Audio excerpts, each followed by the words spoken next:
Yeah, good morning. April 2nd, and I thought I'd just throw out some more personal information, you know, lessons of my life. I've been married twice. First marriage, during the whole thing, I was Antichrist. I wouldn't have nothing to do with Christianity, wouldn't have nothing to do with God, wouldn't have nothing to do with anything remotely affiliated with anything dealing with anything of church. Those days I was had the world in my hand. Started out the marriage pretty good. Had a daughter. She was born in California, and I left her 8 days and went overseas for the first time, still building up my career. 20 years, 5 days. During that 20 years marriage, I was faithful. We had another child, born in Washington, D.C., at Andrews Air Force Base. That was my son, Nathan. Corey. Nathan was the second child. Corey was the first. Anyways, during those 20 years, though, 20 years and 5 days, looking back, they say hindsight's always 20/20, which is totally correct. You talk about somebody that is, I was accused one time in the Marine Corps of being very egotistical. I was also accused of my way or go to hell. And laws were made to be carried out. Again, I think the Marine Corps really built into me solid. Solid yes, solid no, no middle. That's the way I patterned my life. Everything had its place. Everything had to be in its place. Rules were made. They were unshakable. They were unbending, except for my rules and the rules of the Marine Corps. Now you could go to the line. I spent a lot of time pushing the line. I spent a lot of time pushing the law, pushing normal behavior, like I've said in my previous videos. I was accused many times in my latter 5 years of the Marine Corps being sexual harassed against the women in the Marine Corps.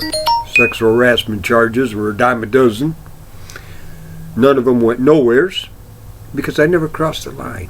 I never broke the law. Now, getting back to a personal thing, Pam decided after 8 years of marriage to cut me off, unless I used to razz her a lot. The moon and heavenly bodies, the telestial had to be all in the right thing. The full moon had to be before I could even kiss her. You know, just. But I gave to her. Gave to her a home. A home that she ran, a home that she controlled. She controlled all the money. You could tell that because after the divorce, I ended up with approximately 4 maxed out credit cards that's been maxed out for 10 years. I did not realize at that time how much money I was spending on interest, which is totally bizarre. Bought a brand new car for her, thinking, you know, I was still in the Marine Corps. Bought her a brand new car. trying to make peace, trying. Got out of the Marine Corps, retired. About a month after I was home, sat up one night and talked to her. I spent the last 4 days talking to lawyers because I had an idea. And my idea was very simple. 3 of the lawyers told me I was a sick maniac and they hung up on me. But the 4th lawyer asked me my name, phone number, and he'd get back with me. Well, he got back with me a couple days later. South Carolina has a consenting adult law. And he said that if Pam agreed to my terms, that he would do it for free. Everything free. Because no one has ever done this thing before, and he wanted to be the first. So Pam and I sat up one night and I talked, and I told her, end of the year, end of me, unless you do one of 3 things. First thing, counseling. Now, I don't mean just you. You can start with you, go to counseling, because I am not going to spend the rest of my life being sexless. I'm a male, I have needs. You are not fulfilling your obligation as a wife. You haven't for about the last 12 years, which is, to me, pure bullshit. Okay? I would like sex at least 3 times a week. And if you're unwilling to do it, then the second option, divorce me and get the hell out of here. Third option, I spoke to 3 lawyers, they hung up on me. I spoke to a 4th one, he agreed to it. That is very simple. You and I will go to the lawyer's office. You will write in your own handwriting in front of the lawyer and his secretary that you give me permission to find a girl for sexual pleasures, and you cannot, under law, nail me for adultery. Now, when you finish writing that letter, you will sign it, the lawyer will sign it, I will sign it, secretary will sign it as a witness. The letter will be notarized by his second secretary, who is a notary. That letter will be folded in thirds, put into an envelope, and sealed. All 4 of us will sign the envelope. That envelope will be made public record. At that time, once that's done, I'll put an advertisement in the newspaper. Upon getting an answer to that advertisement, that girl and I will go to the lawyer and do the exact same thing. I will not pay nothing. She is there for one thing, sex, period. There will be no exchanges of I love you or any of that other paraphernalia bullshit. Flowers can't, no. Pure sex. 3-4 times a week. Now, that's the 3 options. If none of those are met, I'm out of here at the end of the year. I'm gone. I'm not going to spend my life with this. The kids are grown. I'm out of here. Now, what she decided to do was divorce me. Okay, fine. That's great. The day I got the slip of paper, I was out in the yard. I went down and saw a neighbor, and him and I spoke. His wife was in the kitchen overheard our conversation, and he advised me to go to the bank and withdraw all the money out. So I left his house and I went to the bank. Well, all the money was drawn out the day before. I left the bank and I went to the lawyer, and he said he'd take the case pro bono because of that other thing. You know, he was amazed by my mental aptitude. So he actually did it pro bono. And he told me, don't worry about the money in the bank, the judge will take care of that, 50-50, you know, that kind of crap. Well, we went to the divorce, and naturally all the money belonged to Pam. I didn't get any of it. She got the whole bank account, wiped me out totally. I had no money in the bank. After the court, I went to the bank and opened up a new account with just my name. And that's the way it's been since. Just my name, nobody else, just me.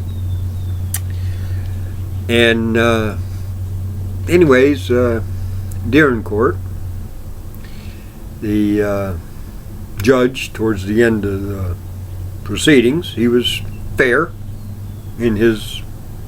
I ended up with all the credit cards because I'm the male. The judge was amazed that I actually went to Kmart and had Pam's stuff, dealing with her 8 years working at Kmart, transferred to New York, because Pam didn't want to do that. I guess she wanted to leave everything right there in Buford. But anyways, we were in court. The judge, towards the end of it, looked at me and told me that I had to go to a hotel because Pam wasn't going to leave for 2 weeks from now, and I had to stay at a hotel. Well, I nudged the lawyer, say something, and the lawyer just shook his head no. So I raised my hand.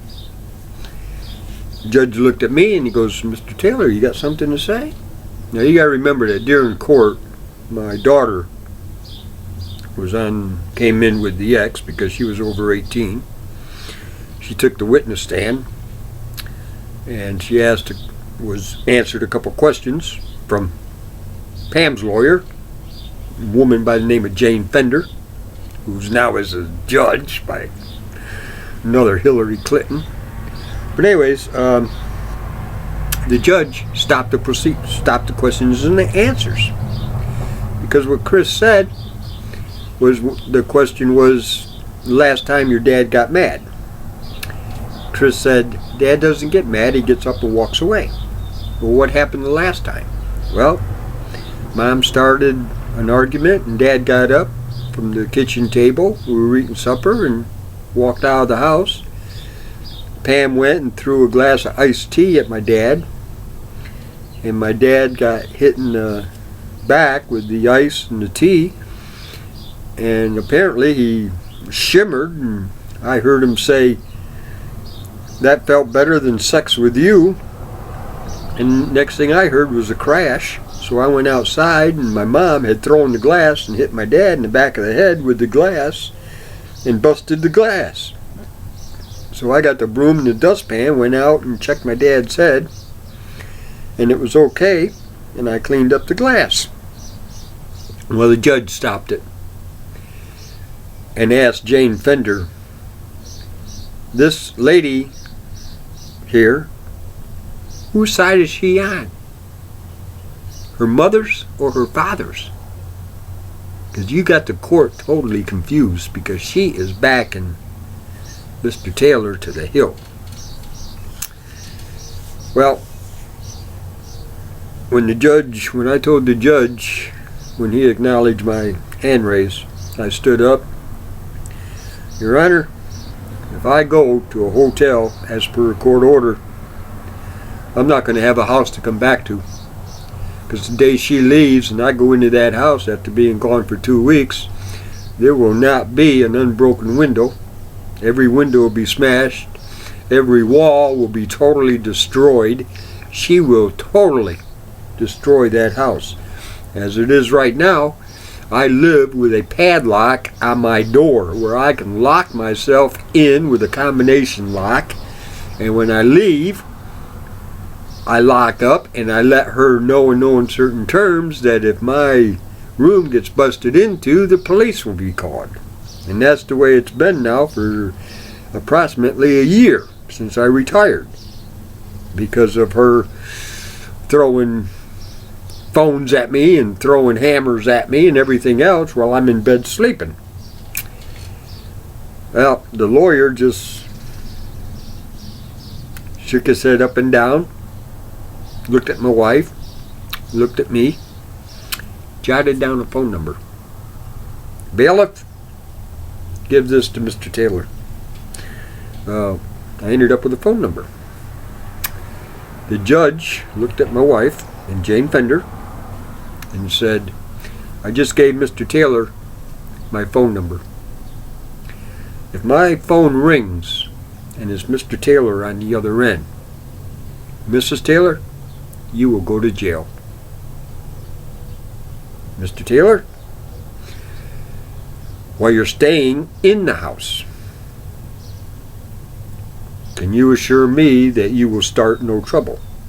It's been that way for a year, Judge. I get up and walk away. Anytime I even think there's going to be a hassle, I walk away. Been like that my whole life. Okay? I'll accept that. I'll accept that. Ma'am,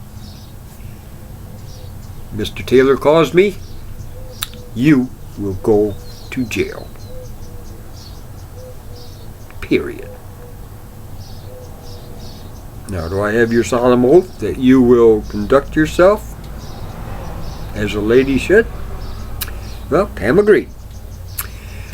Those 2 weeks. I don't think Pam said 2 words to me. Well, the morning they left, I told the kids, whatever you want, put it in the living room. Because I was court ordered to ship whatever you want home. So, whatever you want, put it in the living room. Well, they did that. The morning they left, they procrastinated because they wanted to see Dad before they left. I went home and I spent about an hour and a half with Chris and Corey. We had a good time, just talking.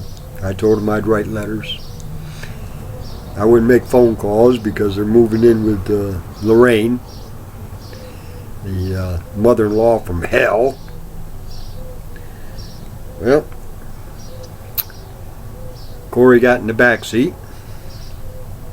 Chris was in the driver's seat. I opened up the car door. No, I didn't. I just stood there by the car. Pam came out. She started reaching for the car door. Now you got to remember, 20 years, 5 days. Well, 5 days earlier, she received her 20th anniversary present. I mailed her an envelope. That's exactly what it was. Just an envelope. Nothing inside. And no return address except anniversary, 20 years. That was the return address. And I know she got it because she always got the mail, because she always sent the bills from me. But anyways, I looked at her and I went, 20 years, 5 days. Least you can do is give me a hug and kiss goodbye. She opened up that car door and bam, it slammed shut. Corey's in the back seat, and he grabbed his ears. I looked at Pam and I went, holy, what kind of a mother are you? You just destroyed your son's ears. Jesus. Well, they left. Well, I went to work that night, and over the next 2 or 3, 4 days, I had time to go through the rest of the house. Everything in the living room, remember, belonged to when it was being shipped out.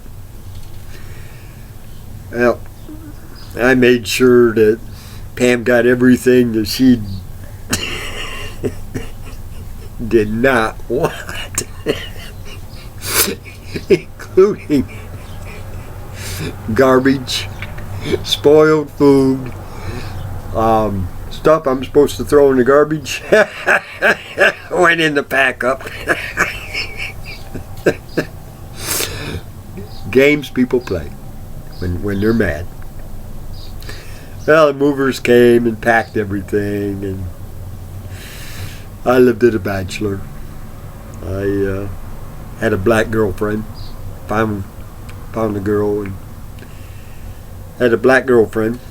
Mom and Dad came down, and how her and my mom met was Mom and Dad come down unannounced, and Mom is sitting in the living room reading. Dad said that he was going to go to Kmart and change the oil in the car. Well, the girl came, and she had her own key to the house. So she comes in, she's preparing greens and shrimp for our dinner in the kitchen. Mom thought it was Dad. So after a few minutes, Mom walked out in the kitchen, and here's these two women looking at each other in total shock. Well, they introduced each other. Mom told me later, if I ever kissed her, I'd be hooked. Yes, her and I's been having sex now for months. You know? Well, Mom and Dad left. They went back. I was still playing Antichrist. Living it up. Sure, it was rough. It was rough. Well, I get back December now, 91. And I got back in the church. Now, according to court order, February, I'm supposed to pay big money. Approximately $2,700 I'm supposed to pay out one month of February. I'm bringing home $17 a month. My bills are $16.50, and I'm going berserk trying to figure out how to do the court thing. My taxes were comical.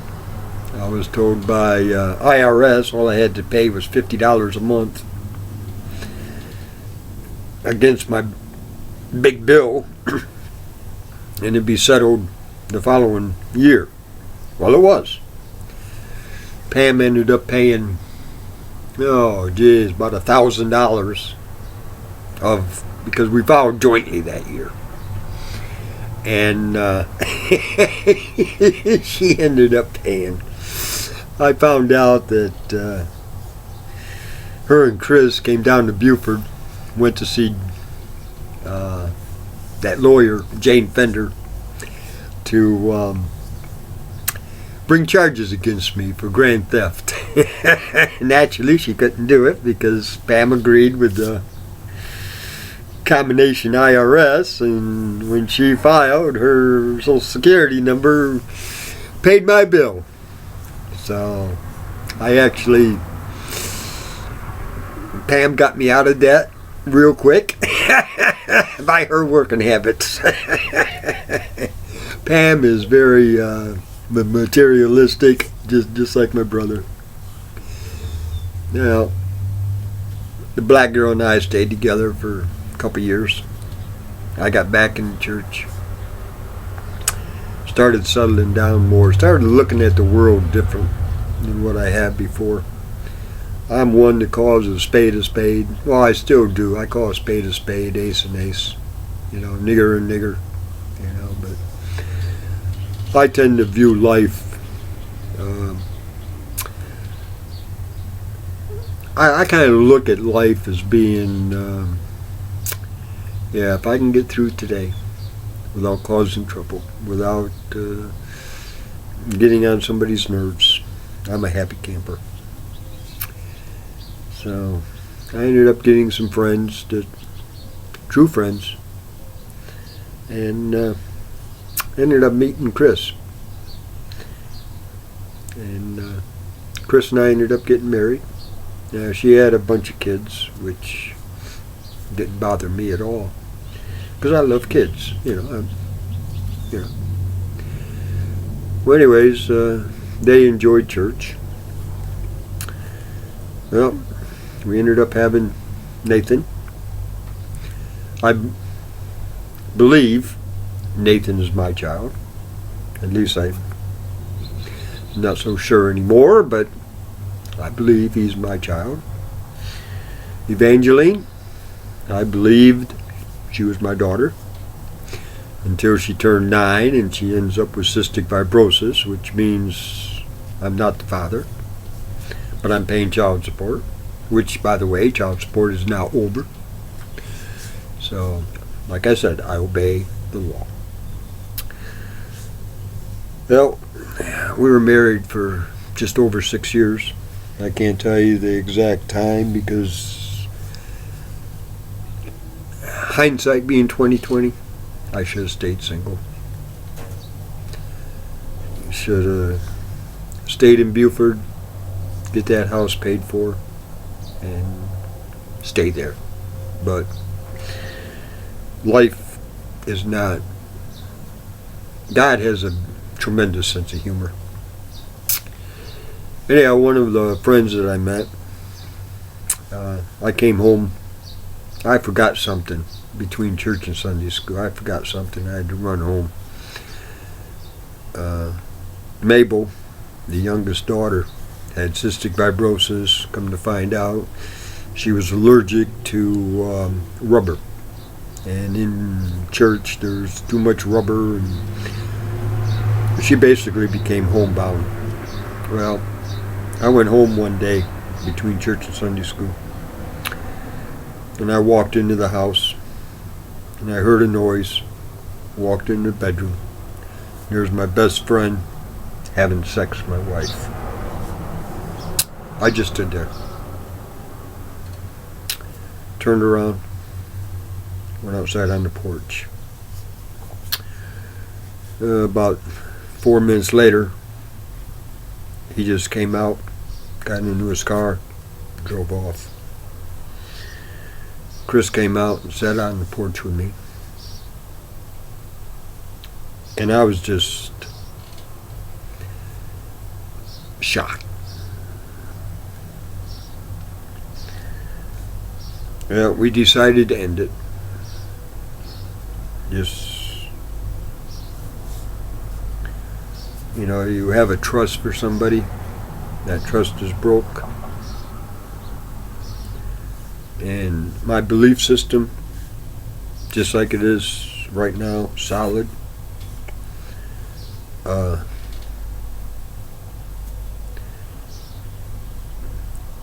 We decided to get a divorce. So we went to court, and I will never slander no one. Only reason I'm doing this is for the truth to come out concerning what kind of a man I am. That little thing that she did not come out in court. We told the judge we just grew our separate ways and feel that a divorce is very much needed. So he granted it. It was under the understanding that I'd be totally involved with the children for the rest of their lives. Chris found a place up in Monk's Corner. Due to that situation,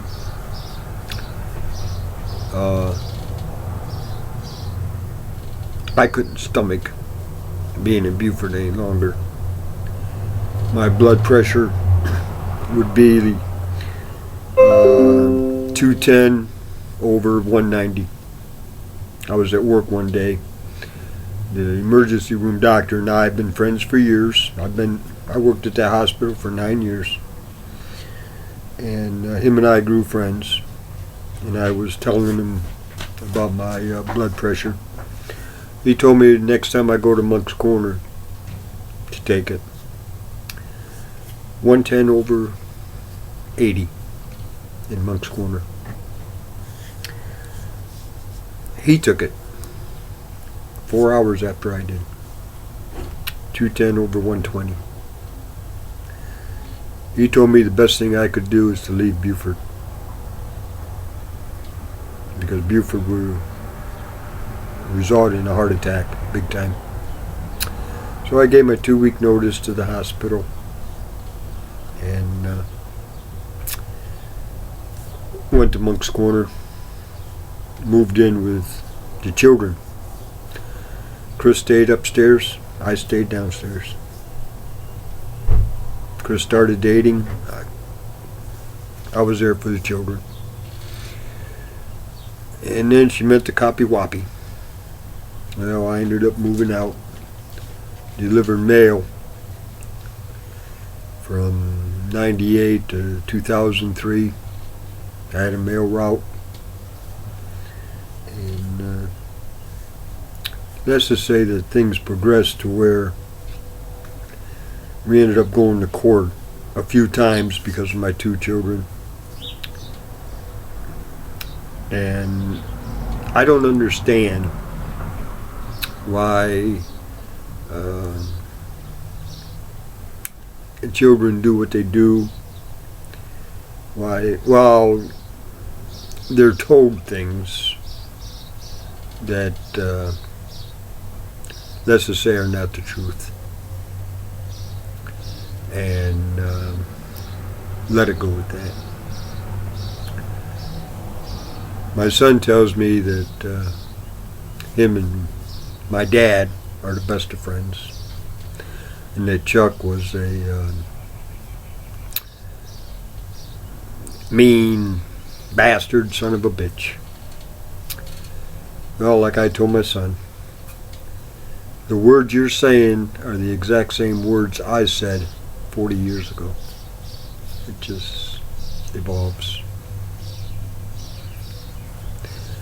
Life repeats itself over and over and over again. Do I regret what I did? I regret being Antichrist. But even if I was in church, I don't think Pam would have stayed unless she would have formed the same beliefs that I did.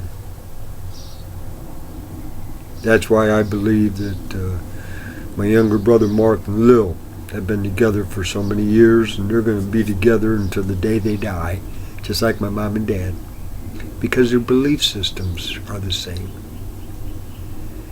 Their wants, their desires, their way of life. You can't tell the difference, male, female, because they're one of the same people.